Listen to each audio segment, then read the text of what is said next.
Sir, ഞങ്ങളെ പോലെയുള്ള കുട്ടികൾ അഥവാ ഇപ്പോഴത്തെ ജനറേഷൻ ടെക്നോളജി പരമായി അടുത്തിടപഴകാനുള്ള ഒരുപാട് അവസരങ്ങൾ ഞങ്ങൾക്ക് ഞങ്ങളുടെ സ്കൂളിൽ നിന്ന് ലഭിക്കുന്നുണ്ട്. IT lab, little Kites, social media platform എന്നിങ്ങനെ. സാറിൻ്റെ പഠനകാലത്തോ അല്ലെങ്കിൽ അധ്യാപന കാലഘട്ടത്തിലോ ഇത്തരം അവസരങ്ങൾ ലഭിച്ചിരുന്നോ? നിങ്ങൾ ഭാഗ്യവാന്മാരാണ്.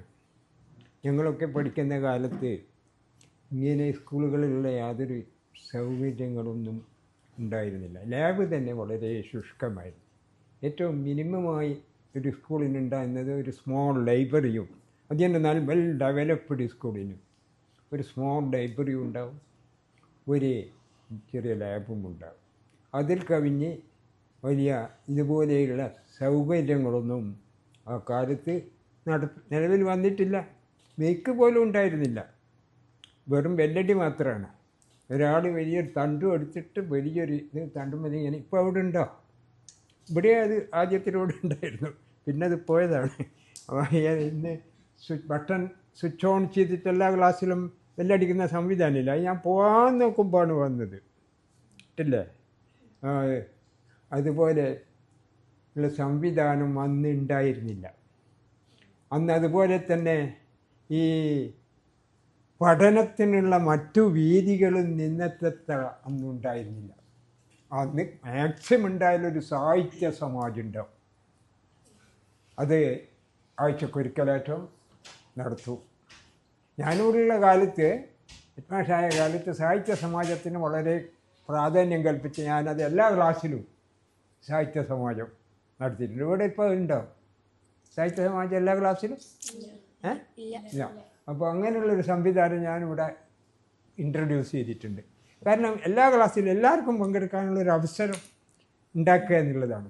അത് ഏറ്റവും ഒരു നല്ല പ്രാസംഗിക പരിശീലനവും, അതുപോലെ തന്നെ ആ ക്ലാസ്സിൻ്റെ കീഴിൽ തന്നെ ഒരു മാഗസിൻ ഇവിടെ ഉണ്ടാക്കുക. ഒരു നല്ല പ്രസംഗമെല്ലാം നോട്ട് ചെയ്തിട്ട് അത് ഒരു ക്ലാസ് മാഗസിൻ എന്ന് പറയുന്ന മാഗസിൻ സംവിധാനം ഞാൻ ഉണ്ടാക്കാൻ ശ്രമിച്ചിട്ടുണ്ട് ഇവിടെ. അത് വേറെ സ്കൂളൊന്നും അന്ന് ഉണ്ടായിരുന്നില്ല. അതേപോലെ സാഹിത്യ സമാജം, ഈ സ്കൂൾ സാഹിത്യ സമാജം ഇടയ്ക്കിടയ്ക്ക് അതും നടത്തും. ഇതാണ് ഇവിടെ ഉണ്ടായിരുന്നത്. അതുപോലെ തന്നെ യൂത്ത് ഫെസ്റ്റിവൽ, അതും ഇതുപോലെയുള്ള എക്സ്ട്രാ കരിക്കുലർ ആക്ടിവിറ്റീസ്, അതും ഇന്നത്തെ രൂപത്തിലുള്ള അത്ര വിശാലമായ രൂപം ഒന്നും ഉണ്ടായിരുന്നില്ല. ഓരോ ഹൗസസായിട്ടൊക്കെ തിരിച്ച് ചെറിയ വാശികളൊക്കെ ഉണ്ടാക്കി. അത് നമ്മളെ കുന്നത്തെ മൊയ്ത് മാഷ് അതിൻ്റെ എക്സ്പെർട്ടായിരുന്നു. അയാളെ ഏൽപ്പിച്ചു കൊടുത്താൽ അയാൾ ഭംഗിയായിട്ട് കൊണ്ടുവരും. ആദ്യം തന്നെ ഇവിടെ സ്റ്റേറ്റിൽ നിന്ന് ഫസ്റ്റ് മാപ്പിളപ്പാട്ടിന് സമ്മാനമൊക്കെ വാങ്ങി കൊണ്ടുവന്നിട്ടുണ്ട്. താഴെപ്പിടിയിൽ അലി എന്നൊക്കെ പറയുന്ന ആളെ അറിയായിരിക്കും. അതൊക്കെ നല്ല പാട്ടുകാരായിരുന്നു. ഇവിടെ ഉണ്ടായിട്ടുണ്ട്. അപ്പോൾ ഇങ്ങനെയുള്ള സംഭവ വികാസങ്ങളൊക്കെ ഇവിടെ നടത്തിയിട്ടുണ്ട്. ഇന്നത്തെ പോലെ വിശാലമായ പല ക്ലബ്ബുകൾ ഇന്നുണ്ട് അല്ലേ? നിങ്ങൾക്ക് ഒരുപാട് ക്ലബ്ബുകളുണ്ട്, സ്കൗട്ടുണ്ട്, എൻസ്റ്റീസ് ഉണ്ട്, അങ്ങനെയുണ്ട്. എത്ര എൻ്റെ വീട്ടിലുള്ള എല്ലാം പഠിക്കുന്നവർക്ക് എല്ലാം ക്യാമ്പിന് പോക്കാണ് വേണ്ടി. അതുപോലെ ക്യാമ്പിന്. അപ്പോൾ ഇങ്ങനെയുള്ള സാമൂഹ്യ മണ്ഡലങ്ങൾ അത് വളരെയധികം നല്ലതാണ്. ഇങ്ങനെ നിസ്സാരവൽക്കരിക്കേണ്ട. സാമൂഹ്യ ബന്ധം ഉണ്ടാവുക എന്നുള്ളത് വളരെ ജീവിതത്തിന് വളരെയധികം നല്ലത്. അതെല്ലാം ഇന്ന് ഓർമ്മിക്കുന്ന സംഗതികളാണ്. പക്ഷേ അങ്ങനെയുള്ള കാര്യങ്ങൾ ഇന്ന് വളരെ കൂടുതലാണ്. എൻ്റെ കാലത്ത് വളരെ കുറച്ചുമാണ്. എന്നാൽ അല്പം ചില കാര്യങ്ങളൊക്കെ അന്ന് നടക്കാറുണ്ട്. ഇന്നത്തെ രൂപത്തിലല്ലെങ്കിലും വിദ്യാർത്ഥികൾക്ക് വളരാനും വികസിക്കാനുമുള്ള അവസരങ്ങൾ ഒരുക്കി കൊടുക്കലാണ് അതിൻ്റെ അടിയിൽ കിടക്കുന്ന മാനദണ്ഡം. ഇതൊന്നും ഇല്ലെങ്കിലും പരീക്ഷ അങ്ങ് നടക്കും. പക്ഷേ ഇന്ന് വിദ്യാഭ്യാസ മണ്ഡലത്തിൽ ഇതൊക്കെ ഉണ്ടാവാനുള്ള കാരണം നിങ്ങളിലുള്ള അഭിരുചി ഏതാണെന്ന് നിങ്ങൾ തന്നെ തീരുമാനിച്ച് അതിൽ കൂടി നിങ്ങൾക്ക് വളരാനുള്ളൊരു വഴിയുണ്ടാക്കുക എന്നുള്ളതാണ് അതിൻ്റെ പ്രധാനപ്പെട്ട ലക്ഷ്യം. ലോകത്തിലും ലക്ഷക്കണക്കിലുള്ള ആൾക്കാർ അവരുടെ രൂപത്തിലും ഭാവത്തിലും സ്വഭാവത്തിലും എല്ലാം വ്യത്യാസമുണ്ട്. അതുപോലെ തന്നെയാണ് കഴിവ്. ഓരോരുത്തർക്കും ഓരോരോ കഴിവുണ്ടാവും. ആ കഴിവ് പുറത്തെടുക്കണമെങ്കിൽ ഇങ്ങനെയുള്ള പരിപാടികൾ വിദ്യാഭ്യാസ മണ്ഡലത്തിൽ ഉണ്ടായിക്കൊണ്ടിരിക്കണം. അതിൽ കൂടിയേ നമുക്ക് കഴിവുകൾ വളർത്തിയെടുക്കാൻ സാധിക്കുകയുള്ളൂ. ഒരു പ്രാസംഗികനാവാൻ സാധിക്കുകയില്ല വെറുതെ വീട്ടിലും പൊട്ടൻ തൊട്ടിരുന്നാൽ. ഒരു സാഹിത്യ സമാജം ക്ലാസ്സിൽ നടത്തിയിട്ട് അതിൽ കൂടി പരിശീലനം നേടുകയാണെങ്കിൽ ഭാവിയിൽ ഒരു പ്രാസംഗികനായി തീരാം. അതിൽ കൂടി ഒരു മാഗസിൻ പബ്ലിഷ് ചെയ്യുകയാണെങ്കിൽ അതിന് ഭാവിയിലേക്ക് താല്പര്യമുള്ള വിദ്യാർത്ഥികൾക്ക് ഒരു എഴുത്തുകാരിയാവാം, ഒരു കവിയാവാം, അതിൽ കവിത എഴുതിയാൽ. ഇപ്പോൾ ഇതിനൊക്കെയുള്ള സാഹചര്യം ഉണ്ടാക്കി അതിൽ കൂടി നിങ്ങളുടെ കഴിവിനെ വളർത്തിയെടുക്കാം. അതുപോലെ ഉള്ള കഴിവ് യാന്ത്രികമായിട്ടും വളർത്താൻ വേണ്ടിയിട്ടാണ് ടെക്നോളജി സ്കൂളിൽ കൂടി ആ വായിക്കും നിങ്ങൾക്ക് വളരാം എന്നുള്ളതിൻ്റെ സൂചന നൽകുക മാത്രമാണ് ഈ അവസരത്തിൽ ഞാൻ ചെയ്യുന്നത്. സാർ, എനിക്ക് സാറിൻ്റെ ഒരു അനുഭവം കേട്ടാൽ കൊള്ളാമെന്നുണ്ട്. പഠനം എന്നത് ജീവിതത്തിൽ ഒരിക്കലും അവസാനിക്കുന്നില്ലല്ലോ. നാം പുതിയ പുതിയ വ്യക്തികളെ പരിചയപ്പെടുമ്പോഴും പുതിയ സ്ഥലങ്ങളിൽ പോകുമ്പോഴും പുതിയ ജോലികളിൽ ഏർപ്പെടുമ്പോഴും നാം പുതിയ പുതിയ കാര്യങ്ങൾ പഠിക്കുന്നു. അങ്ങനെ സാറിൻ്റെ അധ്യാപന ജീവിതത്തിൽ പഠിച്ച ഒരു നല്ല പാഠം ഞങ്ങളുടെ ഇടയിൽ പങ്കുവെക്കാമോ? പഠിച്ച് പാസ്സായി അധ്യാപകനായി ജോലി ചെയ്യുന്ന അവസരത്തിൽ ഫറൂഖ് കോളേജിൽ ഹോസ്റ്റലിൽ ഈ ബി.എഡ് ഒക്കെ കഴിക്കുമ്പോൾ ഒരു തിരൂർക്കാരൻ ഒരു മുഹമ്മദ് മാഷ് ഉണ്ടായിരുന്നു. ഒന്നിച്ചാണ് താമസിച്ചത്. കുറേ കാലം 2 കൊല്ലത്തോളം ഒന്നിച്ചാണ് താമസിച്ചത്. അപ്പോൾ അങ്ങനെ ഒന്നിച്ച് താമസിച്ച് ഞങ്ങളിങ്ങനെ ബി.എഡ് കഴിഞ്ഞ് പിരിഞ്ഞ് പോന്ന് ഞാനെൻ്റെ ടീച്ചിങ് ജോലി അത് ഇതൊക്കെ ചെയ്തുകൊണ്ടിരിക്കുമ്പോൾ എന്നോട് അയാൾ ഒരു കല്യാണം പറഞ്ഞു. ഞാൻ ചുരുക്കി വേഗത്തിൽ പൂർത്തീകരിക്കുകയാണ്. കല്യാണം പറഞ്ഞപ്പോഴൊക്കെ കല്യാണത്തിന് പോകണം, തിരൂരാ. അപ്പോൾ വണ്ടിയിൽ കയറി പോകണം, തീവണ്ടിയിൽ ഒറ്റക്ക് പോകണം, ആരുമില്ല കൂട്ടായിട്ട്. തിരൂരിൽ നിന്ന് കല്യാണം പറഞ്ഞല്ലേ, പോകാണ്ടിക്കാനിട്ട് പറ്റുകയില്ല, അത്ര ബന്ധമായിപ്പോയി ഞങ്ങൾ ഒന്നിച്ച് താമസിച്ചപ്പോൾ. അപ്പോൾ വരട്ടെ എന്ന് വിചാരിച്ചാൽ വീട്ടിൽ നിന്ന് ഇറങ്ങി ഷർട്ടും മുണ്ടെല്ലാം മാറ്റി വണ്ടിയിൽ വടകരയിൽ നിന്ന് വണ്ടിയിലങ്ങ് കയറി തിരൂർ റെയിൽവേ സ്റ്റേഷനിലങ്ങോട്ട് എത്തി. തിരൂർ റെയിൽവേ സ്റ്റേഷനിലെത്തി വണ്ടിയുടെ നിർത്തിയപ്പോൾ വണ്ടിയിൽ നിന്ന് ഇറങ്ങി പ്ലാറ്റ്ഫോമിൽ ഇറങ്ങിയപ്പോൾ കുറച്ചിങ്ങനെ നടന്നു പോകുമ്പോൾ ഒരു SI, ഈ പ്ലാറ്റ്ഫോം കാക്കുന്നൊരു SI ഉണ്ടവർ ഓടി വന്ന് എന്നെ ഇങ്ങനെ പിടിച്ചപ്പോൾ എനിക്ക് മനസ്സിലാകുന്നില്ല ഞാനിതെന്തൊരു തെറ്റാ ചെയ്തതെന്ന്. എന്തെങ്കിലും ഒന്ന് മനസ്സിലാകണ്ടേ. അപ്പോൾ ആകപ്പാടെ ഞാൻ വിറച്ചുപോയി. എൻ്റെ കാലിൻ്റെ മടമ്പിൽ നിന്ന് എന്തോ നിങ്ങൾ തിരിഞ്ഞ് അത് കാലുമക്കൂടി കയറിയിട്ട് ഇങ്ങനെ മൂർത്തി കൂടിയിട്ടങ്ങ് ഇറങ്ങിപ്പോയി. ആരുമില്ല, ഞാൻ ഒറ്റയ്ക്കേ ഉള്ളൂ. വിളിച്ച് പറയാനാണെന്ന് ഫോണില്ല. എന്നെ എങ്ങനെ പോലീസുകാർ പിടിച്ച് കൊണ്ടുപോയിക്കുന്നത് വീട്ടിലറിയിക്കാനാണെന്ന് ഫോണിൻ്റെ സമ്പ്രദായം അന്ന് ഫോണില്ല. ഇയാൾ കയ്യും പിടിച്ച് വലിച്ചങ്ങ് കൊണ്ടുപോയി. ഞാൻ വിറച്ചുകൊണ്ട് അങ്ങോട്ട് നടന്ന് അങ്ങനെ പോയി അവിടെ ഉണ്ടൊരു സ്റ്റാളിൻ്റെ അവിടെ നിർത്തിച്ച് 2 ചായ വരട്ടെ എന്നത് ഇയാൾ ഈ സ്റ്റാളിലുള്ള ആൾ 2 ചായ വന്ന് കുടിക്കുന്നുണ്ട്. ഞാൻ ഗ്ലാസ് എടുത്ത് എനിക്ക് മനസ്സിലാകുന്നില്ല ഇയാളെന്തെന്നായി. നിങ്ങൾ കുടിക്കുകയും ഞാൻ പറയാൻ തുടങ്ങി. നിങ്ങൾ ഫറൂഖ് കോളേജിലല്ലേ പഠിച്ചതെന്ന് ചോദിച്ചു. എന്നിട്ട് ഇയാളെന്തെന്നായി. നിങ്ങൾ കുടിക്കുകയും ഞാൻ പറയാൻ തുടങ്ങി. നിങ്ങൾ ഫറൂഖ് കോളേജിലല്ലേ പഠിച്ചതെന്ന് ചോദിച്ചു. ഫറൂഖ് കോളേജിലാണ് പഠിച്ചത്. എനിക്ക് അറിഞ്ഞൂടാലോ ചോദിച്ചു. നിങ്ങൾക്ക് എന്നെ അറിയണ്ട, പക്ഷേ എനിക്ക് നിങ്ങളറിയാം. നിങ്ങളന്ന് വോളിബോൾ ടൂർണമെൻറ്റ് ഗുരുവായൂരപ്പൻ കോളേജുമായിട്ട് ഒരു വോളിബോൾ ടൂർണമെൻറ്റ് കളിച്ചില്ലേ, അത് നിങ്ങൾക്ക് ഓർമ്മ ഉണ്ടോ? ഫറൂഖ് കോളേജിൽ നിന്ന് കളിച്ച് എനിക്ക് ഓർമ്മയുണ്ട്. അതിൽ നിങ്ങളെ കളി കണ്ട് ഞാൻ ഏറ്റവും അധികം സന്തോഷിച്ച ഒരാളാണ് ഞാൻ എന്നും പറഞ്ഞ് എന്നോട്. എന്നിട്ട് ചായയൊക്കെ കുടിച്ചു. അപ്പോൾ എനിക്ക് എൻ്റെ പേടിയൊക്കെ തീർന്നു. എന്നൊന്നും ചെയ്യാനല്ല, എന്നോട് ഇഷ്ടത്തിനാണെന്നുള്ള ഒരു സന്തോഷം എനിക്ക് തോന്നി. ഇങ്ങനെ അയാൾ പിന്നെയും കൈ പിടിച്ച് വെച്ചുകൊണ്ട് വന്ന് എവിടെയാണ് പോകുന്നതെന്നൊക്കെ ചോദിച്ച് മുഹമ്മദ് ഭാഷ വീട് അയാൾ പറഞ്ഞ അടിയാളെല്ലാം ഞാൻ പറഞ്ഞു കൊടുത്തു. ഒരു ഓട്ടോറിക്ഷക്കാരനെ ഇങ്ങനെ കൈകൊണ്ട് ഇങ്ങനെ വിളിച്ച് ഇയാൾ എന്നെ എടുത്തിട്ട് കൊണ്ടുപോയി ഇറക്കി കൊടുക്കുമെന്ന് പറഞ്ഞ് പൈസ ഒന്നും എന്നോട് വാങ്ങിയിട്ട് ഇയാൾ എന്നെ കൊടുത്ത് അങ്ങനെ ഞാൻ കല്യാണത്തിന് പോയി. ഈ പറഞ്ഞതിൻ്റെ അർത്ഥം എന്തെന്ന് പറഞ്ഞാൽ പഠനകാലത്ത് എക്സ്ട്രാ കരിക്കുലർ ആക്ടിവിറ്റീസ് എന്ന് പറയുന്നതാണ് നിങ്ങൾ ഈ ചെയ്യുന്ന ഈ സംഗതികളൊക്കെ.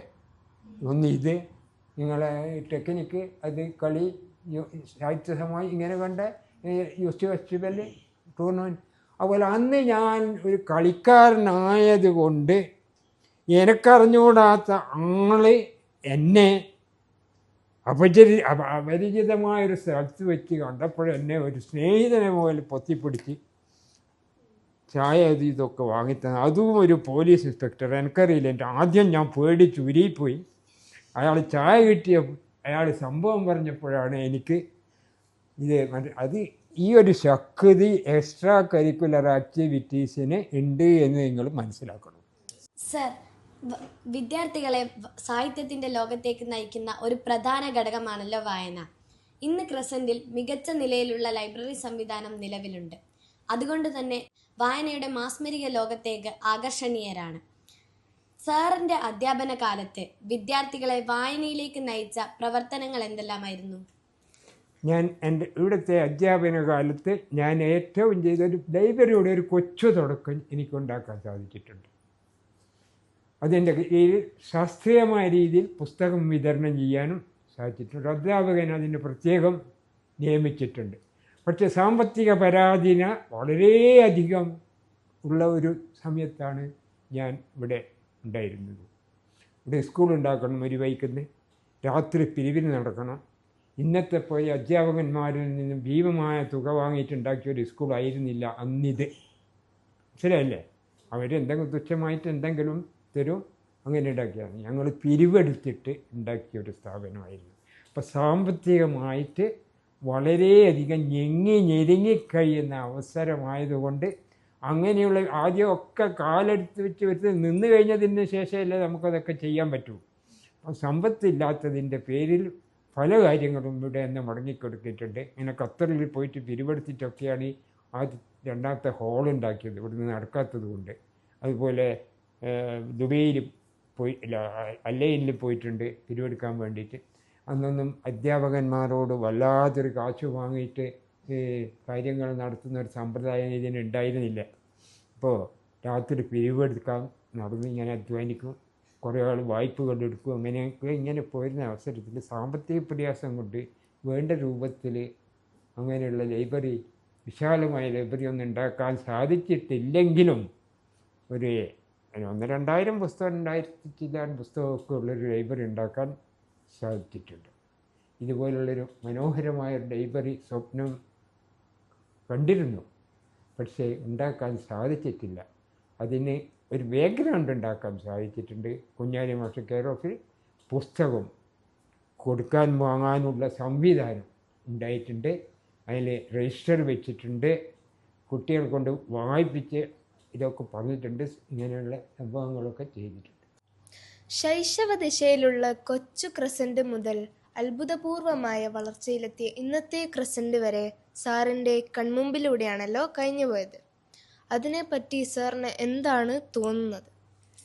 തീർച്ചയായിട്ടും വളരെയധികം ഇന്ന് ക്രസൻറ്റ് കാണുമ്പോൾ, ക്രസൻറ്റിൽ നിന്ന് പഠിച്ചു വരുന്നു പോയ ആൾക്കാരെയും കാണുമ്പോഴും ഇതിങ്ങനെ വളർന്നുകൊണ്ടിരിക്കുന്നത് കാണുമ്പോഴും എന്തോ ഒരു സന്തോഷം, ആനന്ദം അനുഭവിച്ചു കൊണ്ടിരിക്കുകയാണ്. അതിനെ ഏത് വാക്കിലാണ് പറയേണ്ടതെന്ന് എനിക്ക് അറിഞ്ഞുകൂടാ. ഇവിടെ പല കാര്യങ്ങളും ഇപ്പം ജനങ്ങൾക്ക് തന്നെ ഇതിനോടുള്ള ഇഷ്ടം നിങ്ങൾ കാണുന്നില്ലേ? ഒന്നായിട്ട് ഇവിടെ ഒരു ഓഡിറ്റോറിയം ഒരു ഏറ്റെടുത്തിരിക്കുകയാണ്. 10-20 ലക്ഷം ഉറുപ്പ്യയുടെ പദ്ധതിയാണ്. സംഭാവന ചെയ്യുകയാണ്. എന്തിനു വേണ്ടിയിട്ടാണ്? എന്തൊക്കെ സംഭാവന കൊടുക്കാണ്ട്? എന്തോ ഒന്ന് ഈ രാജ്യത്ത് ഇത് ഉൽപ്പാദിപ്പിച്ചു കൊണ്ടിരിക്കുന്നുണ്ട്. എന്തോ ഒരു സന്തോഷം ഒന്നും ഈ സ്ഥാപനം നൽകിക്കൊണ്ടിരിക്കുന്നുണ്ട് എന്നുള്ളതിൻ്റെ ഏറ്റവും പ്രത്യക്ഷമായൊരു തെളിവാണ്. പണ്ട് നമുക്ക് അത്രയൊന്നും ചെയ്യാൻ സാധിച്ചിട്ടില്ലെങ്കിലും അതിനൊരു ബേസ് ഉണ്ടാക്കാൻ സാധിച്ചു. അത് പിന്നീട് അതിൽ നിന്നും വന്ന സമൂഹം അത് വളർത്തിയെടുത്തിട്ടുണ്ട്. അപ്പം നമ്മൾ സൃഷ്ടിക്കുന്ന സമൂഹം വിഡ്ഢികളെയല്ല നമ്മൾ സൃഷ്ടിക്കുന്നത്, വിവേകമുള്ളവരെയാണ്, ചിന്തിക്കുന്നവരെയാണ് നമ്മൾ ഈ സ്ഥാപനം സൃഷ്ടിച്ചുകൊണ്ടിരിക്കുന്നത് എന്ന് നമ്മൾ മനസ്സിലാക്കണം. ഇന്ന് ലോകത്തിൻ്റെ നാനാം ഭാഗത്തും ഈ സ്ഥാപനം അറിയപ്പെടുന്നുണ്ട്. ഖത്തറാണെങ്കിലത്, ദുബൈ, മറ്റേ കുവൈറ്റ്, ഇങ്ങനെ അലൈൻ, ബഹ്റൈൻ. നമ്മളിവിടുന്ന് പഠിച്ച ഒരുപാട് നല്ല എക്സ്പേർട്സ് ഉണ്ട്. ഇതെല്ലാം ഈ സ്ഥാപനത്തിൻ്റെ നേട്ടമാണ് എന്ന് നമ്മൾ മനസ്സിലാക്കണം. നമ്മുടെ അടുത്തും വേറെ സ്കൂളുകളുണ്ട്. ഇവർക്കൊക്കെ ചെയ്യാൻ സാധിച്ചതിൽ എത്രയോ കൂടുതൽ നമുക്ക് ചെയ്യാൻ സാധിക്കുന്നുണ്ട്. അതെന്തുകൊണ്ടാണ്? വേറെ ഇതുപോലുള്ള സ്ഥാപനങ്ങൾ നമ്മുടെ അടുത്തൊക്കെ ഉണ്ട്. അവർക്കൊന്നും ചെയ്യാൻ സാധിക്കാത്ത കാര്യങ്ങൾ നമ്മുടെ ഈ സ്ഥാപനത്തിന് ചെയ്യാൻ സാധിക്കുന്നുണ്ട്. എന്തുകൊണ്ട്? നിങ്ങൾ ആലോചിച്ച് നോക്കിയിട്ടുണ്ട്? നാം വന്നു കഴിഞ്ഞ് നാദാപുരത്തുനിന്ന് കുട്ടികളെ എടുക്കാൻ ഞാൻ ഓടിക്കളയലാണ്. ഞാനിവിടെ ഹെഡ് മാഷായപ്പോഴും കുട്ടികൾ വന്നു, ഒരുപാട് കുട്ടികൾ നാദാപുരത്തുനിന്ന് വന്നു, ഒളിച്ച് കളഞ്ഞിട്ടുണ്ട് പല പ്രാവശ്യം. എന്താ നാദാപുരത്തുനിന്ന് നമുക്ക് വിട്ട് കളഞ്ഞുകൂടാ. ഇവിടെ കുട്ടികളാണ് വരിക, മുകളത്തിൻ്റെ എഴുത്തുണ്ടാവും, അതുപോലെ തന്നെ മറ്റു പലരെ എഴുത്തുണ്ടാവും. ഒളിച്ച് കളിയാണ്. അവിടെ സൗകര്യമില്ല. കാരണം ഉള്ളത് തന്നെ കൊണ്ട് നടക്കാൻ ആകുന്നില്ല. പൈസ ഇല്ലാത്തതുകൊണ്ട്, കാശില്ലാത്തത് കൊണ്ട് നടത്താനാകുന്നില്ല. അന്നേരം പിന്നെ നമ്മൾ എങ്ങനെയാണ് കുട്ടികളെ എടുക്കേണ്ടത്? അപ്പോൾ പരമാവധി എടുക്കാൻ കഴിയുന്നത്ര എടുക്കും. അതുപോലെ